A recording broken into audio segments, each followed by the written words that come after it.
Have you ever been chasing a dream for so long that you started wondering, did I hear God wrong? Like, be honest. You started with excitement. You had a vision. You had the plan. You had the notebook, the sticky notes, the prayers, the screenshots, the job alerts, the little "this is my season" playlist. And then life said, "Oh, that's cute. Now wait." And not just wait for a week. Wait through the applications. Wait through the silence. Wait through the eligible but not referred. Wait through the referred but no interview. Wait through the interviews that feel promising but still don't come with a final answer. And somewhere between faith and frustration, you started asking yourself, what is the truth about chasing a dream that hasn't arrived yet? Well, today we're going to talk about that, because chasing a dream is beautiful, but baby, it's not always cute.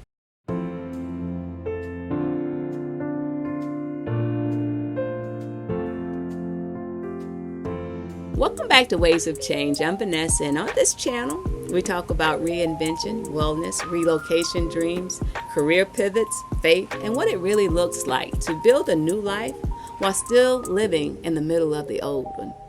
And today's episode is for the person who is still showing up for a dream that's not fully shown up for them yet.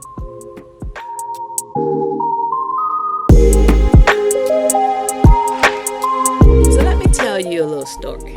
Last week, I had an interview for a position in San Antonio, Texas, with the Veterans Hospital. And if you've been following my journey for a while, you already know that San Antonio has been one of those places that keeps showing up in my job search.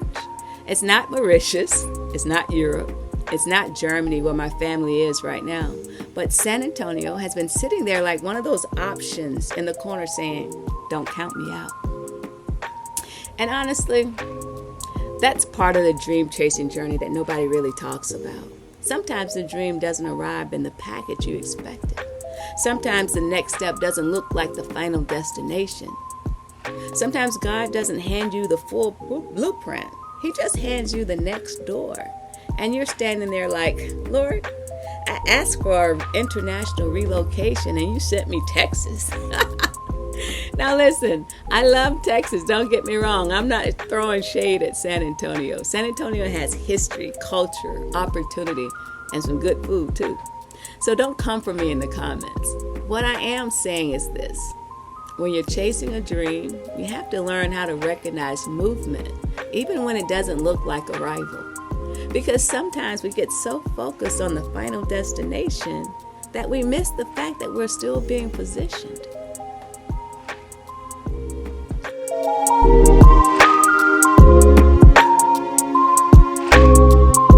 In this previous episode here, I talked about my overseas job hunt and what it's taught me about patience, perseverance, persistence, and staying in the game even when the scoreboard doesn't look impressive yet. And that episode was real because the numbers were real. Applications submitted, referrals received, not referral notice, one interview, no offer yet. That's the part nobody wants to post. Everybody wants the announcement post. I'm excited to share. New role alert. God did it. Booked and busy. Dream life unlocked.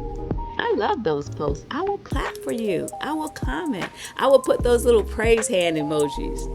But before the announcement, there's usually a long season of private obedience, private disappointment, private recalibration, private pep talks in the car, private prayers in the shower, private moments where you refresh your email like it owes you $50. That's the truth about chasing a dream that hasn't arrived yet. It asks you to become somebody before it gives you something.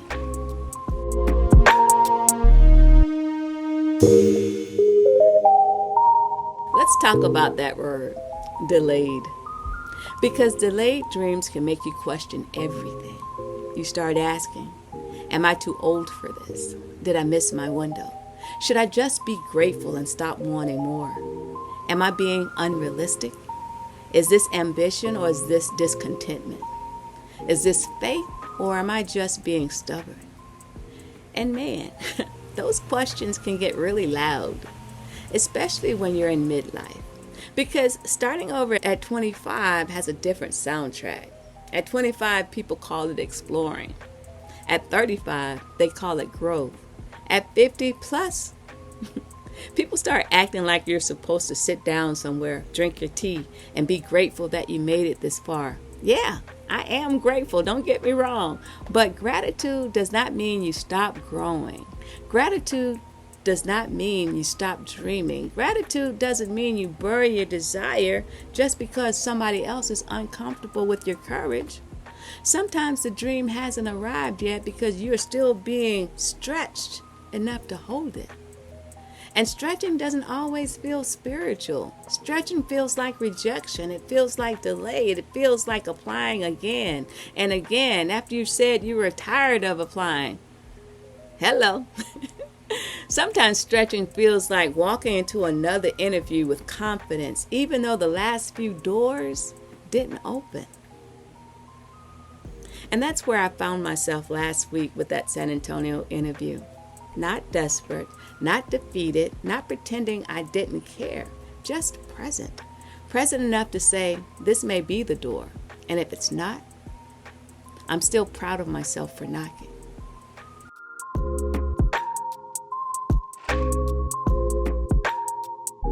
Actually, I had 2 interviews. One was with an interview panel and the second one was with the assistant director. But those interviews reminded me of something important. Sometimes you need the opportunity just to remind you that you're still in the running. You're still qualified. You're still relevant. You still have something to offer. You still have a voice, a resume, a story, and a body of work that speaks for itself. Because keeping it 100. When you're chasing a dream and the answer keeps being not yet, your confidence can take little hits. Not big dramatic hits all at the same time. Sometimes it's subtle. You don't even realize you started shrinking. You stop talking about the dream as much.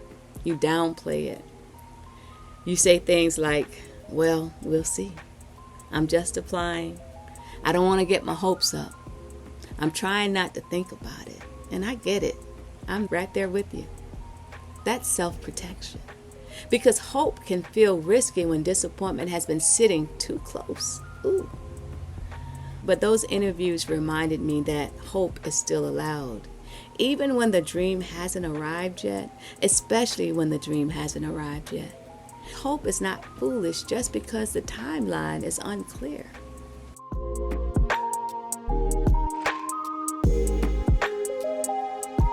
Here's what I'm learning, my friend. A dream that hasn't arrived yet is not always punishment.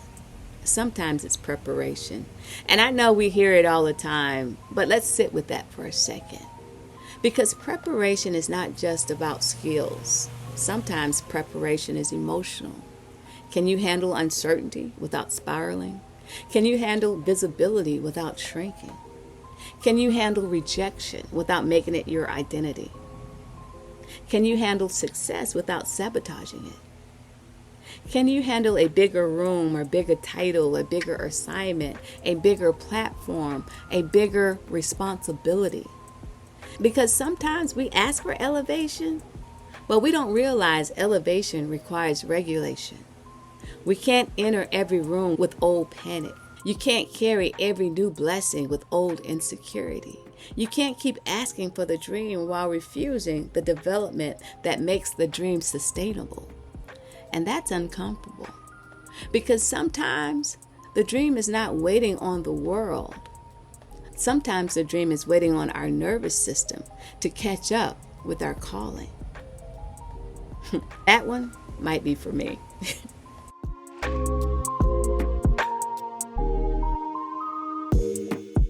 My friend, nobody likes the middle. The middle is messy. The middle is where you're not who you used to be, but you're not fully where you're going at. The middle is where you have to keep explaining a vision that still looks invisible to other people. The middle is where you say, I'm building something, but the bank account is saying, are we? The middle is where you're making videos, posting content, applying for jobs, networking, praying, planning, learning, adjusting, and still waking up some mornings like, okay, Lord, respectfully, what are we doing? And I think that's why so many people quit in the middle. Not because they don't want the dream, but because the middle requires a version of faith that's not glamorous. It's not faith with a spotlight. It's faith with a spreadsheet. It's faith with an application portal. Faith in the quiet morning routine. Faith in the one viewer. Faith in the one interview. Faith in the one email. Faith in the one next step. And sometimes that one next step is all you get.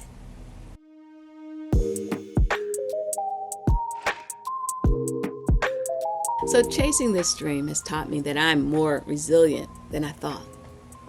It's taught me that I can be disappointed and still disciplined.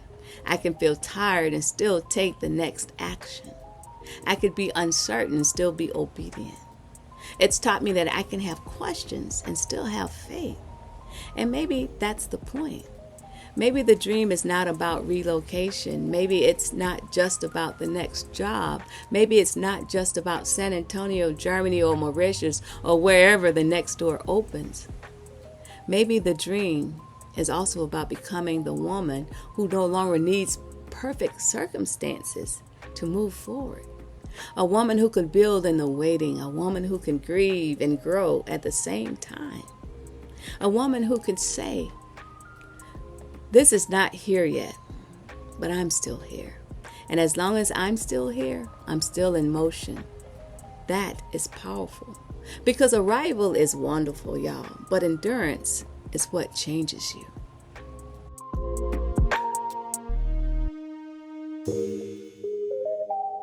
Y'all know when you're driving somewhere new and the GPS says you have 12 minutes left, but you still feel like you're in the middle of nowhere. No landmarks, no familiar buildings, no signs that you're close, just trees, traffic, and trust.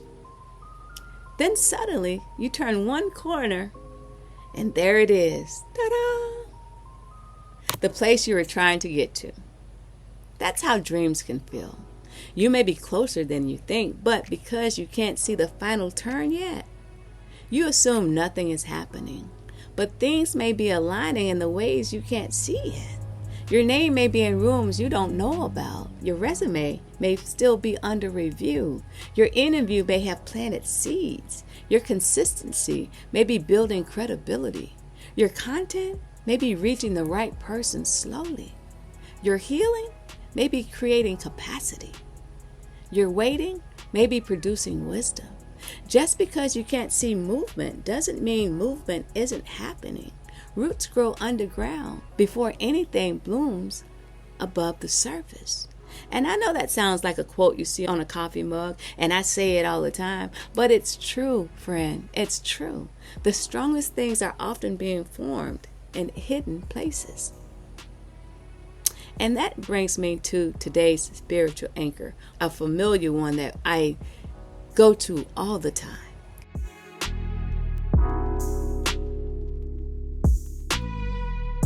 Galatians 6:9, it says, let us not become weary in doing good, for at the proper time we will reap a harvest if we do not give up. At the proper time. Not always our preferred time. Not always our planned time. Not always the time that makes sense to our calendar, our ego, our 5-year plan. But at the proper time. At the proper time, Alex. At the proper time, Joseph. At the proper time, Elle. That verse does not say you won't get tired. It says don't become weary in doing good. Meaning, yes, fatigue may come. Yes, frustration may visit. Yes, disappointment may knock. But don't let it move in and redecorate the whole house. Don't give up your harvest because the field still looks empty. Keep planting, keep applying, keep showing up, keep refining, keep praying, keep preparing, keep becoming. Because harvest has timing. And sometimes the dream that hasn't arrived yet is not absent. It's growing. So if you're watching this and you're chasing a dream that hasn't arrived yet, I want you to hear me, and hear me good. You are not lazy for still believing. You're not foolish for still hoping. You're not behind just because it hasn't happened yet. You're not disqualified because one door didn't open. And you're not too old to become someone new. You may simply be in the part of the story where the roots are growing, the part where the character is being built, the part where the future version of you is being formed quietly, slowly, and faithfully. And I know it's hard. I know it's hard. I know sometimes you want the breakthrough to hurry up and act like it has somewhere to be. I know sometimes you want God to stop speaking and soon and start speaking and confirmed. But until then, keep moving. Because movement matters. Momentum matters. Mindset matters. Your attention matters. Your consistency matters. And your dream still matters.